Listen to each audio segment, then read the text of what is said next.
안녕하십니까? 행복한 안식일입니다. 하나님의 은혜와 또 하나님의 인도하심이 이 안식의 시간을 통하여 우리의 삶에 꼭 이루어지게 되기를 간절히 바랍니다. 오늘은 요한계시록 3장에 있는 말씀을 우리가 조금 더 살펴보길 원합니다. 요한계시록 3장 7절부터 13절까지의 말씀입니다. 제가 본문의 말씀을 좀 먼저 읽기를 원합니다. 빌라델비아 교회의 사자에게 편지하라. 거룩하고 진실하사 다윗의 열쇠를 가지시니 곧 열면 닫을 사람이 없고 닫으면 열 사람이 없는 그가 이르시되 볼지어다 내가 내 앞에 열린 문을 두었으되 능히 닫을 사람이 없으리라. 내가 내 행위를 아노니 내가 작은 능력을 가지고서도 내 말을 지키며 내 이름을 배반하지 아니하였도다. 아멘. 보라, 사탄의 회당 곧 자칭 유대인이라 하나 그렇지 아니하고 거짓말하는 자들 중에서 며칠 내게 주어 그들로 와서 내 발 앞에 절하게 하고 내가 너를 사랑하는 줄을 알게 하리라. 내가 나의 인내의 말씀을 지켰은즉 내가 또한 너를 지켜 시험의 때를 면하게 하리니 이는 장차 온 세상에 임하여 땅에 거하는 자들을 시험할 때라. 내가 속히 오리니 내가 가진 것을 굳게 잡아 아무도 내 면류관을 빼앗지 못하게 하라. 이기는 자는 내 하나님 성전의 기둥이 되게 하리니 그가 결코 다시 나가지 아니하리라. 아멘. 내가 하나님의 이름과 하나님의 성 곧 하늘에서 내 하나님께로부터 내려오는 새 예루살렘의 이름과 나의 새 이름을 그 위에 기록하리라. 아멘. 귀 있는 자는 성령이 교회들에게 하시는 말씀을 들을지어다. 아멘. 아멘. 오늘 우리가 살피는 7교회 가운데 6번째 교회에 우리는 도달하게 됐습니다. 몇 번째 교회라고요? 6번째요. 기쁘시죠? 이제 한 교회만, 오늘을 포함해서 한 교회만 더 다루면 7교회가 완성되어집니다. 어렸을 때 제가요, 그 조립 이렇게 완성하는 그걸 굉장히 좋아했습니다. 그래서 용돈만 생기면 하는 게 뭐냐면 그 완구점에 가서 100원짜리 이렇게 조립품을 사는 겁니다. 대부분이 로봇들이에요. 그런 걸 사다가 조립을 합니다. 그런데 하나가 빠지면 그 완성에 대한 갈망이 큽니다. 야, 이거 하나만 더. 그래도 부속이 하나 없으면 완성할 수가 없어요. 결정적인 그 부속 하나가 아주 중요한 부분들을 우리가 채워가는 걸 경험합니다. 오늘 우리가 7교회라는 이 7교회는 우리가 이 계시록 1장과 2장에서 제가 미리 설명을 드렸지만 이미 예수님께서 우리의 삶에 찾아오시는 그분이 어떤 모습으로 어떠한 분이신가를 우리 앞에 아주 자세히 분명히 표현해 주시는 7교회의 모습을 우리는 보게 되는 것입니다. 오늘 이 6번째 이 빌라델비아 이 교회는 오늘 우리에게 아주 중요한 사실들 또한 전해줍니다. 먼저 이 빌라델비아라는 이 교회의 이름을 조금 생각해 보면 이 빌라델비아라는 이 뜻은 사실은 이 필레오라는 단어와 아델포스라는 이 두 단어의 합성어입니다. 이 빌라델비아가 이 소아시아 지역에만 있는 게 아니고 미국에도 이 도시의 이름이 있죠? 맞죠? 네. 그런데 이 뜻이 무엇인가 하면 형제의 사랑이라는 뜻입니다. 형제의 사랑. 그 형제의 사랑이라는 의미를 담고 있는 교회가 빌라델비아 교회입니다. 이 빌라델비아 지역에 대한 이해를 조금 가져보면 여기는 이 넓은 지역이긴 하지만 이 화산이 분출하는 지역입니다. 이렇게 활화산이라 그러죠? 여전히 활동하는 화산. 그 화산에 이렇게 가보신 적이 있는지 모르겠어요. 뭐 활화산이라고 말하기는 좀 그렇지만 제가 이렇게 선교지 방문을 갔다가 이렇게 김이 정말 모락모락 나는 그래서 뭐 뜨거운 물도 좀 나오고 말이죠. 뭔가 이렇게 긴장감을 유발할 수 있는 화산을 만나는 경우들이 있었습니다. 근데 그렇게 되면요, 왠지 불안해요. 이게 언제 뭐 할까봐, 다시 뭐 할까봐, 터질까봐. 근데 실제로 AD 17년경에 이 대지진이 일어나면서 화산이 폭발합니다. 역사적으로 보면. 그래서 이 빌라델피아에 살던 이 사람들은 이 화산으로부터 도망을 쳐서 짐을 싸서 말이죠. 이렇게 그 지역으로부터 멀리 있다가 다시 화산이 조금 멈추면 다시 어떻게 하고요? 또 다시 오고. 그러니까 이런 이주에 대한 두려움, 어떻게 보면 이 화산에 대한 두려움을, 이 지진에 대한 두려움을 늘 끌어안고 있는 도시가 바로 이 빌라델피아라는 도시입니다. 그런데 이 도시는 농업과 상업이 아주 발달되어 있어요. 특별히 이 포도 생산지로 아주 유명한 도시가 바로 이 빌라델피아라는 도시입니다. 역사적으로 보면 이 버가모 왕국을 이루었던 이 아타루스 2세라는 분이 있는데, 사실은 이 아타루스 2세가 왕이 되기 전에 하나의 에피소드가 있습니다. 원래 그의 아버지가 왕권을 누구에게 물려주냐면 이 아타루스 2세에게 왕권을 물려주는 게 아니고 그의 형인 유메네스 2세에게 이 왕권을 물려줍니다. 근데 이 형제의 우애가 얼마나 아름다운지 이 유메네스 2세가 이렇게 얘기하는 거죠. 나는 이 나라를 통치하기에 적합하지 않으니 너가 더 총명하니 너가 이 나라를 뭐하라? 책임져라. 그래서 왕권을, 그 당시에 이 군주 정치의 이 왕권이라는 이 절대적 왕권을 자신의 이 형이 동생에게 뭐 하는 거예요? 그 왕권을 넘겨주는 것입니다. 그 왕권의 이양의 모습을 바라보면서 이 백성들이 너무 감탄한 거죠. 야, 정말 어떻게 이렇게 아름다운 선택을 할 수 있는가? 백성을 위해서, 정말 준비된 사람을 위해서 자신의 것을 내려놓고 줄 수 있는 이런 선택을 할 수 있는가? 라는 이 생각을 가지면서 그 유메네스라는 한 사람을 기리는 의미에서 도시의 이름을 정한 도시가 빌라델피아입니다. 그 의미의 이 뜻입니다. 그러니까 형제의 사랑. 권력이 그 형제를 가르는 게 아니라 아무리 좋은 권력일지라도, 아무리 강력한 권력일지라도 그 권력보다 위대한 형제의 뭐요? 우애, 사랑. 그 사랑으로 형제에게 더 귀한 것을 줄 수 있는 그 모습의 일화를 우리는 역사적으로 확인하게 됩니다. 이 AD 예수님이 출생하신 이 이후에 특별히 이 빌라델피아 지역은 신전이 아주 많은 지역입니다. 그래서 뭐라고도 표현했냐면 작은 아테네다라고 표현할 정도입니다. 그러니까 이방 신들이 얼마나 많은지, 또 그 이방 신을 섬기는 일이 얼마나 많은지를 우린 좀 확인하게 되죠. 그래서 우리가 조금 먼저 생각해 보면 오늘 이 3장 12절의 표현을 보면 이기는 자는 이라고 하나님이 주시는 축복이 있는데, 내 하나님 성전에 뭐가 되게 하신다고요? 기둥이 되시게 하신다. 이 당시의 기둥은요, 아까 말씀드렸듯이 이 지진이 많고 화산이 일어나는 이 지리적인 불안감을 갖고 있는 이 세대 가운데 그들에게 이 무너지지 않는 기둥, 온전한 기둥, 결코 허물어지지 않는 기둥이 되게 하겠다. 이 표현은 그들에게는 아주 특별한 의미로 다가오는 것이죠. 세상에 보는 아름다운 건물도, 화려한 건물도 땅이 흔들리고 그 다음에 화산이 폭발하면 다 뭐해지는데요? 소멸될 수밖에 없는데, 그러나 소멸되지 않는 아주 든든하고 견고한 기둥의 모습을 보게 되는 것이죠.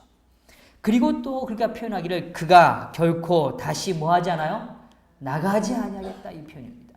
이것은 그들의 안식처가 결국 불안한 공간이 아니라 그래서 두려움 가운데 막 어떻게 내가 여기서 더 지낼 수 있을까? 정말 내가 여기 머물 수 있는 것일까? 라고 생각하는 것이 아니라 정말 하나님의 전에서 하나님의 그 몸된 교회의 한 성도로서 온전한 안식처를 찾는 가치에서 이 축복의 메시지를 보여주고 있는 것입니다.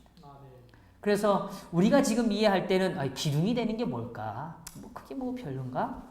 또 혹은 나가지 않는다는 표현이 뭐 나갔다도 들어오는 거고 들어갔다도 나가는 거지 뭐 이렇게 생각할지 모르지만 그 당시에 그들에게 있어서는 이런 지리적 어려움 가운데 그들이 느끼는 이 표현은 아주 절실하면서도 그들의 삶에 다가오는 표현이라는 것이죠. 그런데 이제 좀 이 빌라델피아의 영적인 측면을 조금 이해하자면 이 빌라델피아 교회가 갖고 있는 특징은 책망과 그 다음에 하나님의 그 책망이 전혀 담겨 있지 않는 교회가 바로 빌라델피아 교회입니다. 물론 우리가 잘 알지만 순교의 시대를 살았던 어느 교회도요? 서머나 교회. 순교의 시대를 살았던 서머나 교회에도 뭐가 없어요? 책망이 없죠. 그런데 오늘 우리가 살피는 이 빌라델피아 교회 역시 책망이 없는 교회로 등장합니다. 오늘 이들이 가진 이 삶이 왜 아름답고 얼마나 아름다웠기에 그들의 삶에 책망이 없었을까? 우리가 좀 본문을 통하여 확인해 보죠. 먼저 성경은 이렇게 시작해 가요. 다시 7절을 좀 확인해 보실까요? 빌라델피아 교회의 사자에게 편지하라. 거룩하고 진실하사 다윗의 열쇠를 가지신 이 곧 열면 닫을 사람이 없고 닫으면 열 사람이 없는 그가 이르시되 라고 표현합니다. 여기 이 표현이 조금 우리가 조금 이해를 좀 가져가면 좋겠는데요. 먼저 이 예수님이 다가오시는 그 예수님에 대하여 세 가지 표현을 먼저 언급합니다. 첫 번째는 예수님은 거룩하시다는 것입니다. 예수님 뭐 하시다고요? 거룩하시다는 것입니다. 그 다음에 두 번째 표현은 예수님은 진실하시다는 것입니다. 진실하다는 거예요. 아주 진실하다는 거예요. 그 다음에 세 번째 단어는 다윗의 열쇠를 가지셨다라고 표현합니다. 다윗의 뭘 가지셨어요? 열쇠를 가지셨다. 그런데 이 표현이 끝나자마자 곧이라고 표현해요. 그러면서 이 가지신 이 곧 이렇게 표현하면서 그 이 세 단어를 다른 하나의 표현 속에 이 단어를 함축합니다. 그 단어의 의미가 뭐냐면 열면 다시 뭐 하지 못하고요. 닫을 수 없고 닫으면 다시 뭐 할 수 없어요? 열 수가 없다. 제가 한 번은 자전거를 이렇게 세워놓고 열쇠를 잠궜어요. 윤지 자전거를요. 근데 윤지가 한 몇 개월 동안 자전거를 안 탔습니다. 그러더니 언니가 자전거를 타는 걸 보더니 타고 싶대요. 그래서 같이 내려갔어요. 내려갔는데 자전거 열쇠의 비밀번호를 모르겠어요. 난감한 겁니다. 아니 이거 분명히 열었는데 이게 왜 기억이 안 날까? 거기서 뭐 한참을 내서 써봐도요.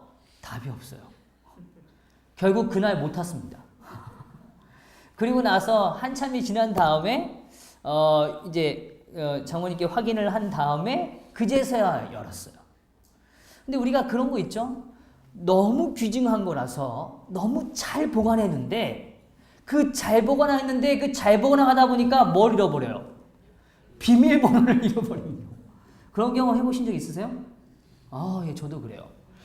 예를 들면 특별히 그렇습니다. 제가 요즘 사이트를 많이 이렇게 이용하다 보니까 어떤 사이트들은 비밀번호를 굉장히 어렵게 만들기를 요청해요. 그러다 보니까 영문의 대문자 꼭 넣어야 되고요. 영문의 소문자도 넣어야 되고요. 그 다음에 숫자도 넣고요. 그 다음에 문자 기호도 넣어야 됩니다. 그래서 저 나름대로는 그때요. 굉장히 고민하고 암호를 딱 작성을 했어요. 그런데 작성해서 딱 했는데 그게 너무너무 중요한 그 사이트고 그 비밀번호인데 다음에 들어가려고 보니까 생각이 나질 않아요. 빨리 들어가야 되는데 너무 당황이 돼. 그런데 오늘 이 성경에서 표현하는 이 닫힌 개념과 열린 개념은 오늘 우리에게 조금 다른 의미를 줍니다. 오늘 하나님께서 오늘 우리에게 선언하시는 이 닫혔다, 열렸다 하는 개념이 인간의 의지와 인간의 선택으로 이루어지는 것이 아니라는 것을 선언하시는 겁니다. 오늘 우리는 우리가 맞이하는 시간과 우리가 누리는 이 공간과 우리가 누리는 기회의 모든 것들이 마치 내가 내가 그것을 만들고 내가 그것을 선택하고 내가 그것을 거부하는 것처럼 느껴진다는 거죠. 그런데 더 엄밀한 의미에서는, 더 구체적인 성경적 표현으로는 그것을 닫는 자는 누구시고요? 하나님이시고요. 그것을 여시는 분도 누구시고요? 하나님이시고요. 그것을 인간의 힘으로 뭐 할 수 없고요? 닫을 수 없고요. 인간의 힘으로 그걸 뭐 할 수 없고요? 열 수 없다는 것을 성경은 말해주는 것입니다. 이것이 성경의 표현이에요. 그래서 우리는 이런 생각을 좀 더 해요. 성경이 등장하는 굉장히 중요한 예언들이 있죠. 그 예언을 풀 때 성경도 말하죠. 사사로이 풀 것이 아니라고 얘기해요.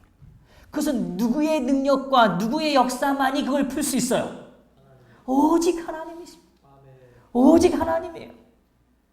오늘 우리가 말씀을 묵상하고 오늘 우리의 삶에 찾아오시는 하나님의 은혜를 간구할 때 오늘 우리의 죄악이 멈추고 오늘 우리의 은혜의 강물이 흘러오고 다시 우리의 삶이 거룩함으로 변해갈 수 있는 그 궁극적인 힘의 열림과 허락은 누구의 몫이라는 거예요?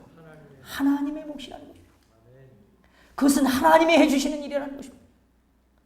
오늘 우리의 삶이 오직 그 하나님의 능력 앞에 멈춰서게 되기를 간절히 바랍니다. 그런데 그 하나님은 오늘 닫으시기도 하고 여시기도 하시는 그 하나님이 갖고 있는 속성이 있다는 것입니다. 그 속성은 첫 번째, 그분은 거룩하시다는 거예요. 그분은 뭐 하시다고요? 거룩하시다는 겁니다. 오늘 이 거룩하다는 이 뜻은 구별한다는 뜻이에요. 구별된다는 뜻이에요. 우리가 잘 알죠? 구별된다는 것입니다. 그런데 이 구별은 다른 것이 아닙니다. 오늘 이 본문에서 다루는, 특별히 이 계시록에서 다루고 있는 이 거룩이라는 단어와 연관된 표현은 인간이 스스로 거룩해지는 것이 아니라 누가 우리를 거룩하게 만드세요? 하나님이 우리를 거룩하게 만드시는 것입니다. 하나님이 우리를 구별해내시는 것입니다. 그런데 오늘 성경은 이것을 우리에게 더 명확히 깨닫게 해주세요. 오늘 우리를 구별하게 하실 때 하시는 방법이 있습니다. 그 방법이 무엇인가 하면 우리를 사랑하시는 겁니다. 우리를 사랑하신다고 말씀하시고 우리의 사랑의 표현을 가르쳐 주시고 오늘 우리의 삶의 사랑의 모습으로 다가오심을 통하여 우리를 구별해내시는 것입니다.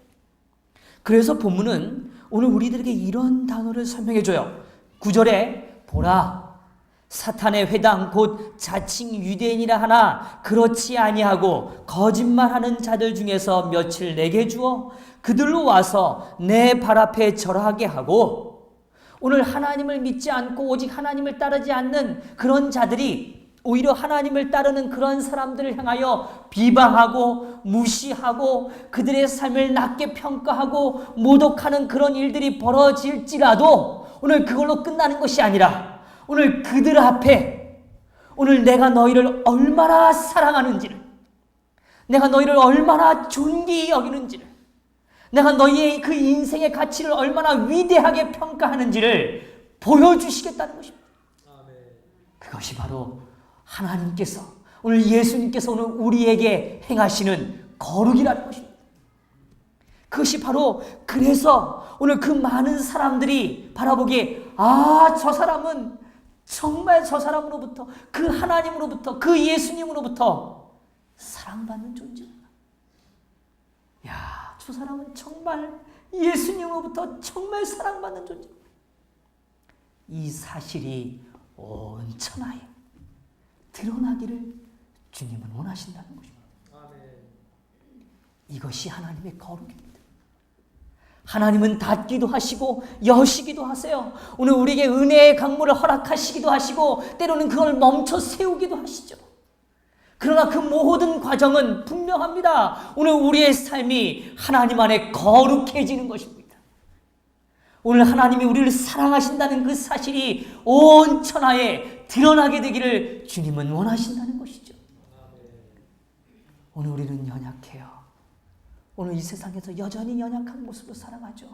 그러나 오늘 우리의 삶을 이 세상에 누구보다 사랑한다는 비교적 가치가 아니라 절대적 가치로 우리의 삶을 찾아오시는 그 하나님의 존귀한 생명의 허락, 그 구별된 하나님의 그 사랑의 행위가 오늘 우리의 삶을 새로운 문으로 이끄신다는 것입니다. 그리고 우리를 새로운 문을 통하여 우리의 삶을 펼쳐 가신다는 것이죠. 오늘 하나님이 우리를 사랑하신다는 사실이 오늘 우리의 일상을 통하여 깨달아지고 드러나지고 또 많은 이들이 그 사실을 볼 수 있는 그런 거룩한 삶이 되시기를 간절히 소망합니다. 하나님은 그렇게 우리를 구별해내시기를 원하세요. 그냥 오늘 우리가 말이죠, 우리가 원하는 기도를 분뚝분뚝 잘 들어주는 그런 하나님의 개념이 아니라 하나님이 정말 나를 얼마나 사랑하시는지, 하나님이 나를 얼마나 존귀하게 우리를 다루시는지, 얼마나 우리를 아끼시는지를 뭐하게 하기 위해서요? 보여주시는 것. 그것이 바로 하나님이 오늘 우리에게 행하시기를 원하시는 거룩이라는 거죠. 그러면서 두 번째로 오늘 요한은 또한 설명합니다. 거룩하고 그 다음 뭐라고요? 진실하사라고요. 진실하세요. 오늘 하나님은 진실하신 하나님이십니다. 오늘 하나님의 언어와 하나님의 행동과 하나님의 모든 역사들은 단 하나도 거짓이 없다는 것입니다. 단 하나도 거짓이 없다고요. 오늘 우리는 성경을 믿을 때 어떤 생각을 갖고 우리는 성경을 대합니까? 정말 성경에 기록되어 있는 이 말씀이 정말 진실돼서 정말 내 삶에 이루어질 것을 기대하시는가 하는 것이죠. 오늘 하나님은 진실하세요. 말씀하시면 이루시는 분이십니다. 오늘 우리에게 선언하신 약속을 성취하시는 분이시죠. 오늘 하나님은 여시기도 하고 닫으시기도 하지만 그냥 무조건 여시고 무조건 닫으시는 그냥 마음 내키는 대로 행동하시는 하나님이 아니라 오늘 우리의 삶에 거룩한 언약과 약속을 우리에게 허락하시고 그 약속에 기초된 열림과 닫힘의 역사를 우리 앞에 허락하신다는 것입니다. 하나님은 약속하세요. 그리고 그 약속을 성실하게 이루어 가시는 것입니다. 오늘 우리가 성경을 볼 때 다른 것을 발견할 것이 아닙니다. 하나님이 오늘 이 믿음의 노독들의 삶에 얼마나 성실하게 다가오셨는가. 오늘 하나님을 따르는 수많은 백성들의 그 사역 가운데 그들의 고난의 지점일지라도 하나님은 얼마나 진실되게 오늘 그들의 삶을 이끄셨는가를 바라보시게 되기를 간절히 바랍니다.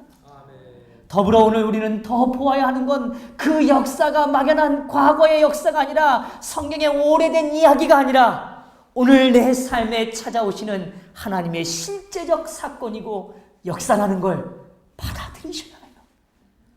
그게 정말 거룩하시고 진실하신 하나님, 그래 오늘 우리의 삶에 새로운 문을 여시고 새로운 길을 여시는 하나님을 만나는 삶인 것이죠. 이건 위대한 선언입니다. 어느 인간이, 어떤 문명이, 어떤 문화가 우리에게 그 진실됨에 대한 가치를 보증할 수 있겠습니까? 어떤 깨달음이 영원히 변하지 않는 진리를 우리 앞에 성시로 그 진실됨으로 이루어내어 우리의 삶에 덕을 이루는 역사를 허락하시겠습니까? 오직 오늘 그분만이 그 일을 하실 수 있다는 걸 믿게 되시길 바랍니다. 그래서 세 번째 이렇게 표현해요. 거룩하고 진실하사 뭐라고요? 다윗의 열쇠를 가지시니. 열쇠를 가지셨답니다. 열쇠는 상징적 표현입니다. 오늘 그 열쇠는 권위의 상징이시고 절대적 주권의 상징을 표현하시는 것입니다. 오늘 그분이 우리의 삶을 여시고 닫으십니다.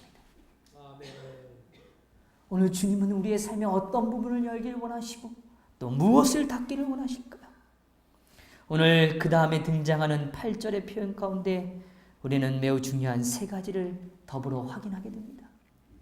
오늘 이 7절부터 13절엔 이 세 개의 단락적 구분을 굉장히 명확하게 우리에게 선언합니다. 오늘 예수님을 묘사할 때도 몇 개로요? 세 개요. 첫 번째 뭐라고 그랬죠? 거룩하시고. 그 다음 뭐라고요? 진실하시고. 그 다음 뭐예요? 열쇠를 가지신. 다윗의 열쇠를 가지신라고 표현하죠. 그런데 8절부터 9절까지는요. 오늘 이 구절 안에 3번의 반복되는 단어가 있습니다. 그런데 좀 아쉽게도 한국어 성경에는 이 한 단어가, 이 3번 반복되는 단어가 한 번은 빠져 있습니다. 그런데 원어적인 성경에서는 이 3번의 단어가 엄밀하게 정확히 등장합니다. 그 3개의 단어가 첫 번째는 이 단어의 동일한 단어는 무엇이냐면 볼지어다라는 단어입니다. 뭐라고요? 볼지어다. 이 볼지어다라는 이 단어는 그냥 눈을 들어서 그냥 보는, 그냥 이렇게 생각 없이 보는 것을 의미하는 단어가 아니라 의식을 갖고 주의 깊게 살핀다는 의미입니다. 이해하시죠? 우리가 주의 깊게 살필 때는 어떤 동작이 변하나 어떤 상황에 대한 이해가 더 분명해지죠. 그런 의미에 대한 전제를 갖고 성경은 볼지어다 라고 선언합니다. 첫 번째 볼지어다는 내가 내 앞에 열린 문을 두었으되 능히 뭐 할 사람이 없어요? 닫을 사람이 없습니다. 그러면서 얘기하십니다. 내가 내 행위를 아노니 내가 작은 능력을 가지고서도 내 말을 지키며 내 이름을 배반하지 아니하였도다. 이것은 누구의 역사냐면 오늘 하나님을 따르는 자의 삶을 묘사하는 표현입니다. 오늘 책망이 없는 인생, 오늘 하나님의 역사를 능히 감당하는 인생이 어떤 인생인가를 하나님은 함축적으로 보여주시죠. 그러면서 이해하시기를 그들은 열린 문 앞에 다가온 자들이다. 열린 문에 들어온 자들이라는 얘기입니다. 그런데 이 문은 함부로 닫을 수 없는데 오늘 내가 그 문에 들어오는 자들의 행위를 안다라고 표현하세요. 그러시면서 하시는 말씀이 내가 어떤 능력으로 해도요? 작은 능력. 이 단어가 우리 마이크로라는 단어 아시죠? 영어의 표현. 아주 작은. 아주 작은. 이 마이크로라는 단어의 의미가 바로 이 작은이라는 표현입니다. 실제적으로요, 좀 인정하고 싶지는 않지만 사람에게도 이 작은이라는 단어를 실제로 히브리인들은 많이 썼습니다. 정말 뭐한 사람요? 작은 사람. 작은 사람에게 마이크로 이 단어를 붙였습니다. 또 성숙하지 못한 어린아이들에게도 작은이라는 단어를 썼어요. 성장하지 못하고 온전한 깨달음이 없는 사람에게도 뭐예요? 작은이라는 단어. 오늘 여기서 말하는 이 작은 능력이라는 건 오늘 그들이 오늘 세상에 그렇게 영향력 있는 사람은 아닐 수 있다는 것을 이야기하는 것입니다.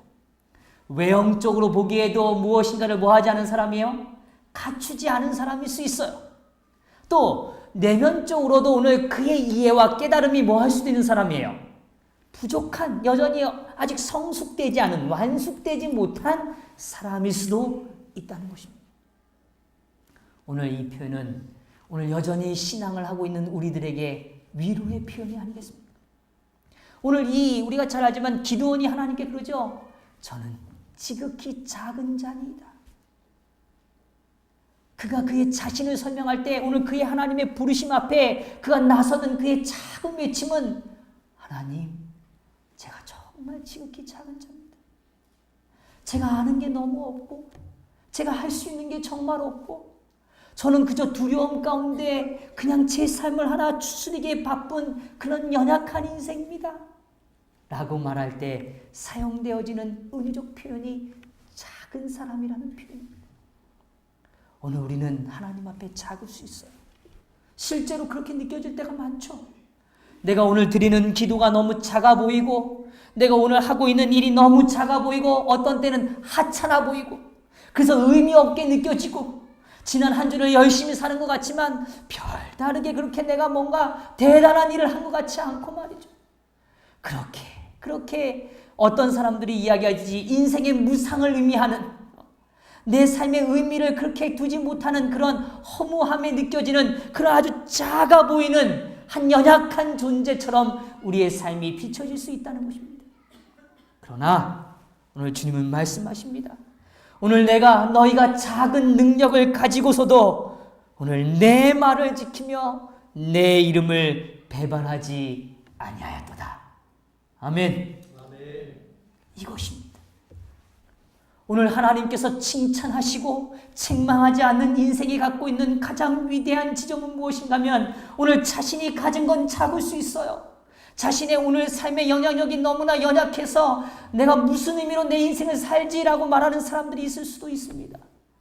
그러나 오늘 그가 오늘 가장 거룩하시고 가장 진실되시고 그 다음에 이 다윗의 열쇠를 가지신 그 하나님의 말씀, 그 위대한 말씀과 선언이 오늘 결코 변하지 않을 것이라는 믿음을 가진 인생이라면 그 인생은 하나님 보시기에 가장 위대한 인생이 되는 것입니다. 아멘. 오늘 이 사실이 정말 실제로 우리의 삶에 확신으로 다가오시게 되기를 간절히 바랍니다. 아멘. 오늘 우리는 우리가 가지고 있는 수많은 말들에 대하여 휩쓸려가요. 어떤 사람의 말, 또 혹은 내가 말했던 말 때문에 내 인생에 어려움을 겪기도 하고 여러 일들을 가져갑니다. 그러나 오늘 진짜 하나님이 칭찬하시는 인생은 내 말을 간직하며 살아가는 인생이 아니라 어떤 말을요? 하나님의 말씀을. 하나님의 그 말씀을 거룩하게 구별해내는 인생입니다. 오늘 그 하나님의 말씀에 대하여 신실한 믿음을 가지는 인생입니다. 오늘 내 삶의 문제를 내 말로 해결하는 게 아니라 오직 누구의 말씀으로요? 하나님의 말씀으로 그 문제를 해결해 가는 것입니다. 열쇠는 열리는 것이죠. 오늘 새로운 문이 열려지는 것입니다. 오늘 닫혔던 문이 열리는 개념입니다. 답답했던 내 인생의 해결점을 찾는 것이죠. 그러나 그 모든 지점이 누굴 통해서요? 하나님. 오늘 그분의 말씀을 통해서 실제로 우리의 삶에 이루어지게 되기를 간절히 바랍니다. 정말 삶이 답답하시나요? 정말 내 인생이 너무 작아서 너무 왜소해지게 느껴지시나요? 그렇다면 말씀으로 돌아가셔야 합니다. 오늘 하나님이 나를 얼마나 사랑하시는지를 보게 되시게 되기를 간절히 바랍니다. 오늘 우리는 정말 연약하고 작지만 하나님이 내 삶에 주신 그 말씀은 그 말씀을 붙들 땐 이 세상 어떤 사람보다 위대하고 어떤 행동보다 가치 있고 오늘 우리의 삶이 가장 고귀할 수 있다는 사실을 확신하게 되기를 간절히 바랍니다. 이것이 하나님이 오늘 우리에게 주시기를 원하시는 축복의 메시지죠. 오늘 더불어 이렇게 이야기하세요. 내 말을 지키며 내 뭐를요? 이름을 뭐하지 않았다고요? 배반하지 않았다. 이름을 배반하지 않았다. 오늘 이 이름에 대한 얘기를 오늘 이 빌라델피아 교회는 의도적으로 오늘 12절에서 다시 이 세 가지를 우리 앞에 펼쳐줍니다. 그 세 가지는 바로 이것입니다. 하나님의 이름과 하나님의 성 곧 하늘에서 내 하나님께로부터 내려오는 새 예루살렘의 이름과 나의 새 이름을 그 위에 기록하리라. 여기에요. 분명히 세 개의 이름이 존재합니다. 하나님의 이름, 그리고 새 예루살렘의 이름, 그리고 나의 새 이름. 오늘 예수의 새 이름. 오늘 그 이름이 왜 새 이름이라고 표현했을까요? 예수님의 이름이 헌 이름이 있고 새 이름이 있을까요? 아니요. 오늘 그것이 우리의 작은 자지만 오늘 그 이름을 배반하지 않을 때 그 이름은 새로운 이름이 되는 것입니다. 오늘 우리의 삶의 진정한 그리스도, 진정한 구원의 역사가 우리의 삶의 새로움으로 각인되는 것이죠. 오늘 우리의 삶의 예루살렘 평화의 도성이 새 이름으로 각인되어지는 것입니다. 오늘 여호와 영원한 존재의 그분이 우리의 삶의 새로운 존재로 우리 안에 각인되어지는 것입니다. 새롭게 새겨지는 것이죠. 오늘 누구의 존재 안에요? 오늘 우리의 존재 안에요. 오늘 우리의 삶 안에요. 오늘 우리의 이름 옆에요. 아니 오늘 우리의 이름 위에 더 큰 이름을 새기시는 것입니다. 오늘 하나님의 이름, 새 예루살렘의 이름, 그리고 그리스도의 이름, 그 이름이 그 위에 기록하리라. 오늘 이 역사가 우리의 삶에 하나님이 주시는 축복의 역사임을 확인하셔야 해요. 하나님은 새 이름을 주시길 원합니다. 그 새 이름은 오늘 우리가 경험되어지는 이름인 것이죠. 그냥 막연하게 불러진 이름이 아닙니다. 그 이름이 정말 내 삶에 들어온 이름이죠. 그래서 구원을 경험하고 평화를 경험하고 그리고 여호와의 그 존귀함을 경험하는 일. 그것이 오늘 하나님이 주시는 이름이죠. 그런데요, 오늘 이 이름에 대한 이야기와 더불어 성경은 한 가지 이 사건을 우리 앞에 아주 명확하게 표현해 주죠. 여기서 이 열린 문이 두었으되 능히 닫을 사람이 없다라는 이 표현들은 사실은 그냥 등장하는 표현은 아닙니다. 이 표현이 등장하는 표현은 이사야서에 등장하는 표현을 그대로 인용한 하나의 인용 구절입니다. 제가 계시록을 설명할 때 말씀을 드렸지만 계시록의 수많은 표현들은 구약에 등장한 표현들을 다시 반복해서 표현해 주죠. 그래서 우리는 구약을 찾아가면 이 본문이 어떠한 배경으로 요하는 의도를 갖고 이 표현을 다시 반복했는지를 확인하게 됩니다. 그런 의미에서 좀 본문을 조금 더 확인해 보면 이사야 22장의 사건을 좀 우리는 주목해 보게 됩니다.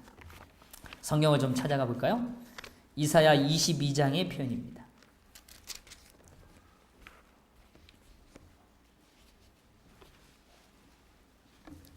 이사야 22장 15절부터의 말씀입니다. 제가 좀 빨리 한번 읽어드리죠. 이 내용을 조금 이해하시는 측면에서 본문을 보시면 주 만군의 여호와께서 이르시되 너는 가서 그 국고를 막고 왕궁 맡은 자 셈나를 보고 이르기를. 여기 한 인물이 등장하죠. 그 인물이 이름이 뭐예요? 셈나입니다. 그런데 이 셈나가 맡은 직분이 있어요. 뭘 맡은 직분이에요? 국고를 맡은 직분입니다. 그러니까 사실은 이 권력의 최고의 2인자 중에 한 사람입니다. 가장 고귀하고 가장 값진 것을 관리하는 사람이 누구예요? 바로 이 셈나라는 한 사람입니다. 그래서 열쇠를 가졌다는 이 표현이 실제적인 표현입니다. 국고의 열쇠를 누구에게 맡겼냐면 셈나라는 한 사람에게 맡겨진 것을 성경은 묘사해 줍니다. 자, 16절. 내가 여기와 무슨 관계가 있느냐? 여기에 누가 있기에 여기서 너를 위하여 묘시를 팠느냐? 묘시를 판 이야기를 해요. 그 다음에 높은 곳에 자기를 위하여 묘시를 팠고 반석에 자기를 위하여 처소를 쪼아내었도다. 쉽게 얘기하면 이 셈나가 권력을 가진 자가 됐어요. 국고를 맡은 자가 된 것입니다. 아주 강력한 힘을 가지고 있어요. 근데 그가 그 국고를 맡은 자로 살아가면서 오늘 그 나라의 평화와 나라를 위한 살림을 사는 게 아니라 누구의 필요를 채우는 거예요? 자신의 필요를요.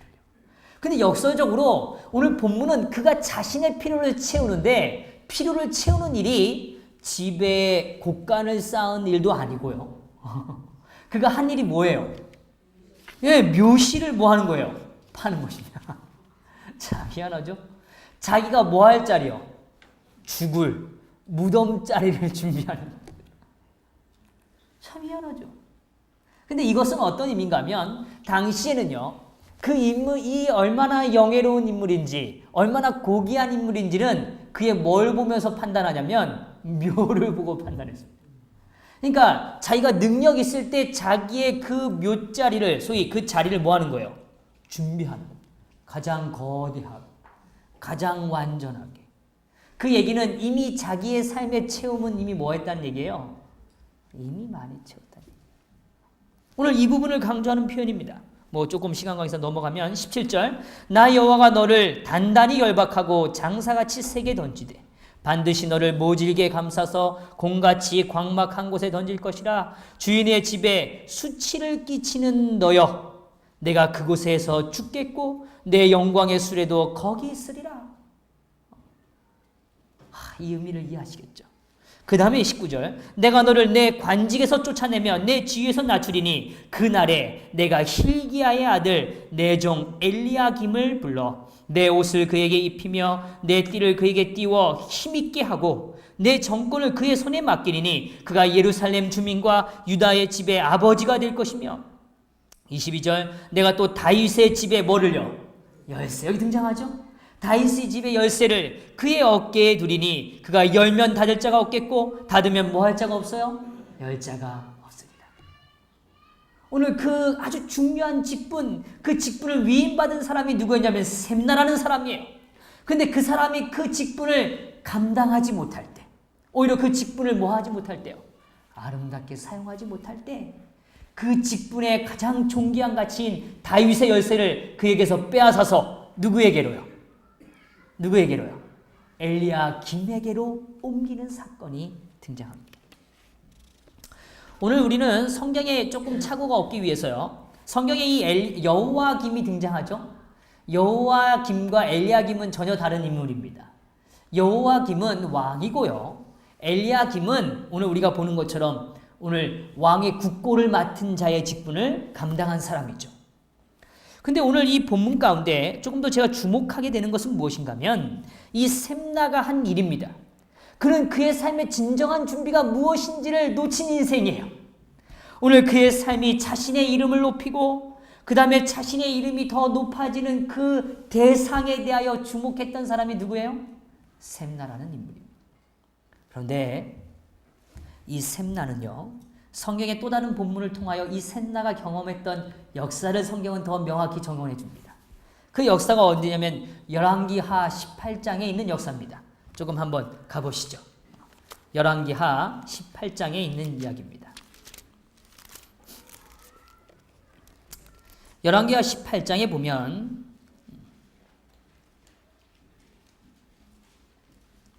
우리가 잘 아는 이 히스기야 시대의 한 사건을 언급해 줍니다.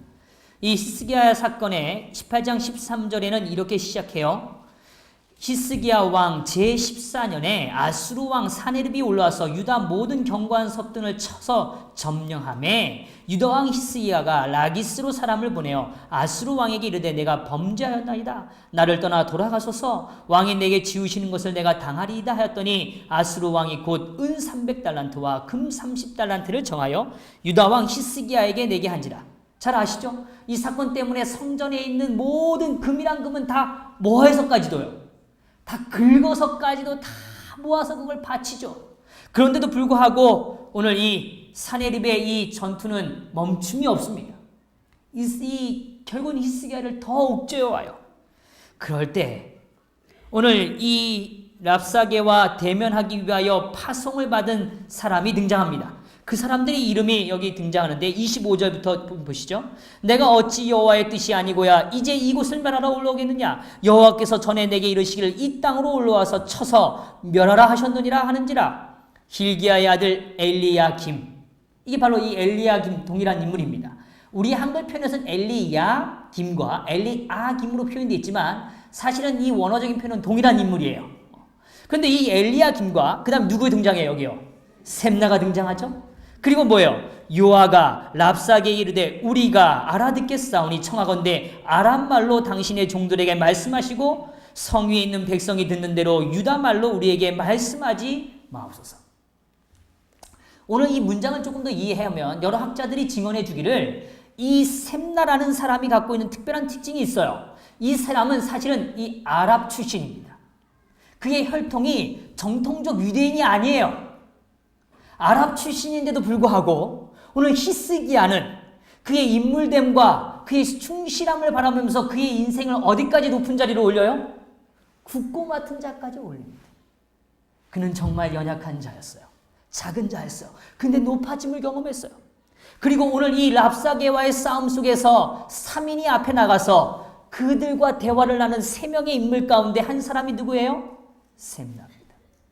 우리가 잘 알죠? 18장, 19장을 지나와서 오늘 이 내용 가운데 가장 중요한 핵심은 이것입니다. 여호와의 말을 들을 것인가? 아니면 오늘 쳐들어온 적군의 말을 듣고 그들은 항복할 것인가? 그럴 때 우리가 잘 알지만 히스기야는 오늘 진실된 기도를 하나님께 드리죠. 하나님 도와주십시오. 제가 오늘 하나님의 말씀에 의지하기를 원하오니 오늘 제 삶에 새로운 길을, 새로운 문을 열어주십시오. 아버지시여, 함께 해주십시오. 오늘 그 간절한 기도 이후에 우리가 잘 알지만 19장 35절에는 분명히 이런 표현을 등장해요.